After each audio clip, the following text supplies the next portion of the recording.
Next cofactor is coenzymes.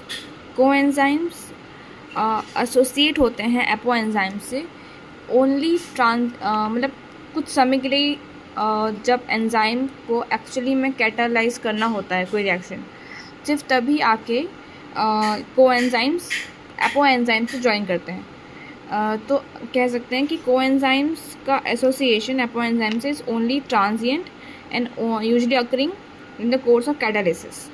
तो coenzyme का जो ये एसोसिएशन है वो ट्रांजिएंट रहता है। इसके अलावा कोएंजाइम्स काफ़ी अलग अलग रिएक्शंस में एज अ कोफैक्टर काम करते हैं। कोएंजाइम का एक इम्पॉर्टेंट कॉन्स्टिट्यूएंट होता है विटामिन, मतलब एक इम्पॉर्टेंट विटामिन से ही बने होते हैं मोस्ट ऑफ कि विटामिन है तो it can also work as coenzyme. तो एक विटामिन होता है vitamin niacin. Vitamin niacin is actually vitamin B3। तो वो एज अ कोफैक्टर काम करता है in nicotinamide adenine dinucleotide which is NAD, NAD में और NADP में। Nicotinamide adenine dinucleotide NAD and NADP, उसमें vitamin niacin as a cofactor as a coenzyme काम कर रहा होता है। इसके बाद है मेटल आयन।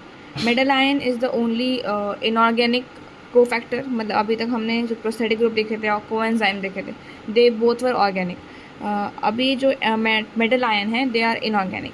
मेटल आयन क्या करते हैं कि जो मेटल आयन्स होते हैं, कोई भी मेटल आयन, इसमें जिंक का भी एग्जांपल दिया गया है, तो जो कोई भी मेटल आयन है वो एक्चुअली एक कोऑर्डिनेशन बॉन्ड बनाता है एक्टिव साइड चेन कोऑर्डिनेशन बनाता है। एक कोऑर्डिनेशन बॉन्ड बनाएगा side chain of active side से, मतलब एक्टिव साइड की जो साइड चेन होती है, साइड पेप्टाइड चेन, उससे वो एक कोऑर्डिनेशन बॉन्ड बनाएगा और एक या एक ज़्यादा कोऑर्डिनेशन बॉन्ड बना सकता है विद द सबस्ट्रेट। तो मेटल आयन का ये है कि कोऑर्डिनेशन बॉन्ड बनाता है with the active site and with the substrate. Example इसका है जिंक।